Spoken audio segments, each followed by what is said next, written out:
విదేశీ పర్యటనలో భాగంగా 16 రోజుల పాటు అమెరికా వెళ్లిన శాసన సభాపతి కోడెల శివప్రసాదరావు పర్యటన ముగించుకుని గుంటూరు జిల్లా సత్తెనపల్లి చేరుకున్నారు. ఈ సందర్భంగా ఆయన మద్దతుదారులు భారీగా రైల్వే స్టేషన్ చేరుకుని సభాపతికి ఘనంగా స్వాగతం పలికారు.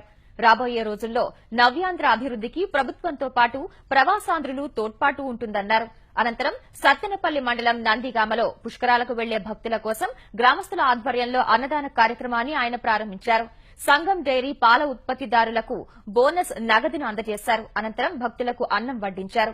తాను వారితో కలిసి భోజనం చేశారు. రోజుకి భక్తులు పుణ్యస్నానాలు చేసుకుంటున్నారు.